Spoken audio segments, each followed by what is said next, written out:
Hello sir, this is Akash Patel. Today we will demonstrate the lab 2. In this lab, we will construct a Wheatstone bridge and I will convert this Wheatstone bridge into a low pass filter and take the difference between their outputs. So let's get started. So for performing this experiment we need some component like 4 100k resistors, 2 1k resistors and 2 10k resistors and some ceramic capacitor, one ceramic capacitor which is lie between nanofarad range and our rusty around 1000 kit. So let's perform the experiment. First we have construct a balanced Wheatstone bridge by using same resistors. So I have constructed a diamond shaped Wheatstone bridge using the 100 key resistors as we can see. So now we will power up this circuit by using the Adolm 1000 kit. So let's power this Wheatstone bridge by the Adolm 1000 kit. We will provide 2.5 volt DC voltage from the Adolm kit to this circuit. If we calculate the voltage across VA node, then we will find out the voltage across VA volt is 1.25 by using the voltage divider rule. But the experimentally we will get something like 1.9 or 1.8. Why is that? The reason behind it, tolerance. I have used this resistor with a 10% tolerance, so it will vary between plus 10 and minus 10 ohm resistors. So no matter if your output is lie between 1.25 and 1 voltage, it is totally fine, but be careful with the tolerance of the resistors. And similarly, if we try to find out the voltage between VB node, then we will get same the output 1.8 something, 1.18 something, which is approximately 1.25 we can say. And now let's take a look what is the output between voltage A and voltage B node. It should be 0, isn't it? For the balanced Wheatstone bridge it should be 0. So let's take a look. Yup, we can see the voltage between the A node and B node is totally 0, which represent this is the balanced Wheatstone bridge. Now our next task is we have to repeat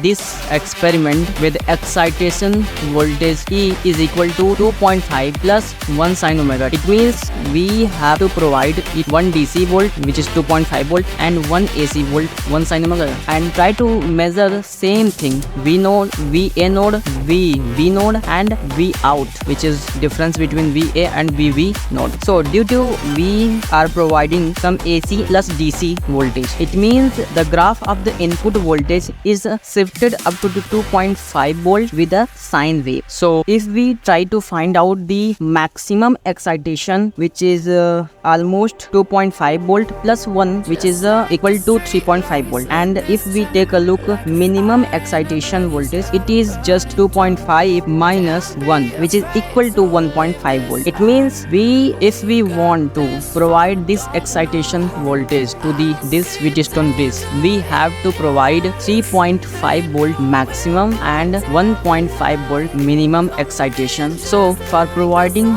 this excitation voltage, first I have to short circuit node A, node B, so that I will measure the output voltage. So I will provide input 3.5 volt by the channel A and take output from the channel B. You can see we will connect one pin with the ground and one pin channel A, so that I will be able to provide a DC plus AC voltage. And now I have connected this wire with the channel B and just connected to the node A.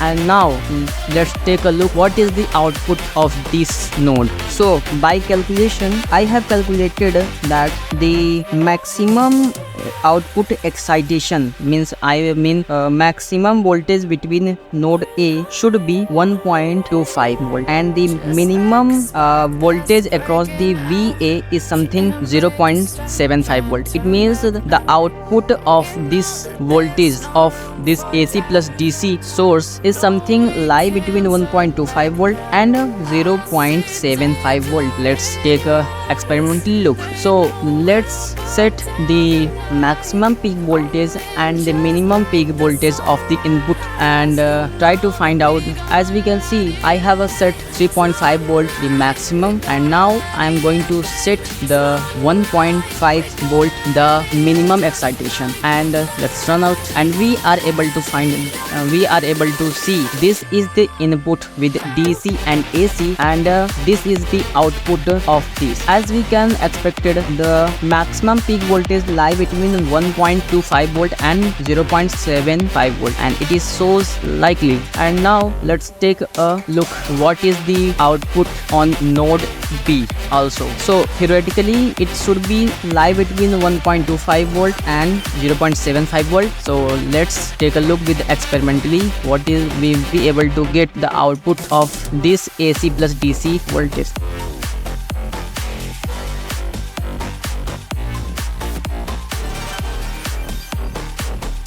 As we can see, the output of this AC plus DC excitation is something like between 1.25 volt and 0.275 volt, which we required. And now take a look or measure the voltage difference between these A node and B node. It means total output we have to measure. So we can clearly see that the output between the node A and node B is almost zero, which represent this bridge is totally balanced. So our next task is we have to create a balanced Wheatstone bridge by using 1K, 2 10K resistors and 100 resistor. We will have to construct the balanced Wheatstone bridge by these components. So let's begin. I have constructed this balanced Wheatstone bridge just using 2 10K resistors, 1K resistors, 1 and 100 resistors. As you can see, the top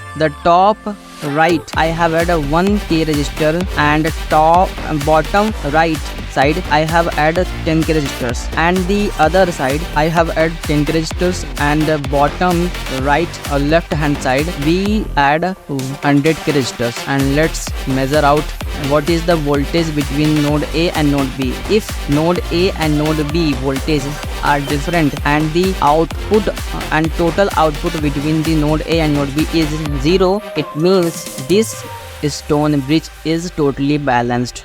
So let's take a look. So as we can see, the voltage between VA node is equal to something 2.26 or 2.25 something, and when we measure the voltage between node B, then it is something like 2.24 voltage, which is not quite equal, isn't it? So let's take a look what is the voltage difference between the node A and node B.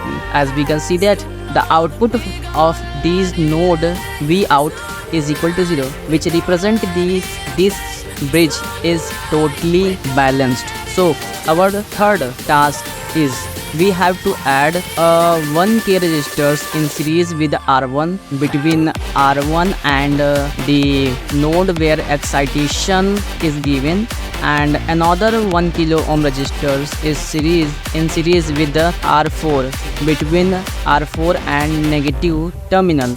And now it's time to take measure the output voltages between node A and node B, and also the difference between node A and node B. So let's take a measure, and we can see, and the voltage between the node A is equal to just some 1.19 volt, and take a look with the node B. As we can see, the voltage across node B is something 2.22 volt, which is not quite obvious, isn't it? Let's take a look between voltage difference between these two nodes. As we can see, the voltage difference these two nodes is something 0.93 volt, which is not quite equal to 0. It's represent this Wheatstone bridge is not balanced. So yep, we have constructed successfully unbalanced Wheatstone bridge. So now the time is to remove the AC unwanted. So for it, we have constructed a balanced Wheatstone bridge by using the same resistor, 100K resistor. So for it, we just add a capacitor nanofarad range across the output terminal Wheatstone bridge to filter the unwanted AC component. I have just done same thing which I have done previously. I will provide some AC and plus DC voltage as we have seen previously.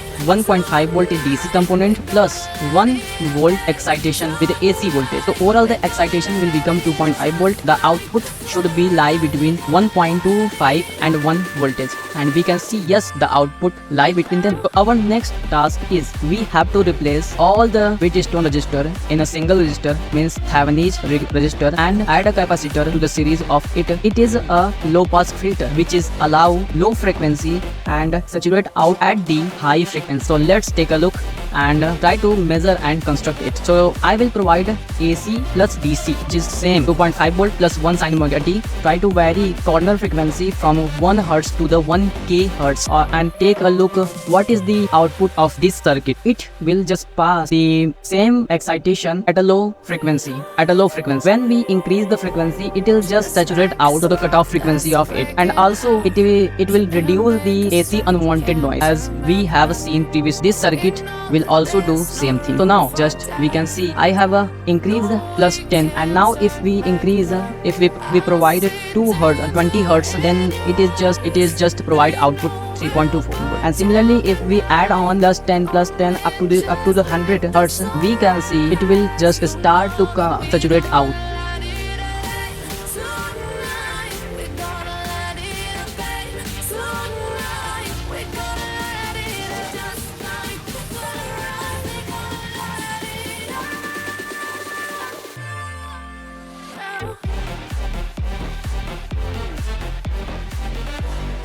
I have to take this data and note down the seat and just plot a graph. You can see, look, it is just pass low frequency and saturate out at the high frequency, as we can see there into the graph. So that's it. Our experiment successfully has been demonstrated by Agas Patel. Thank you.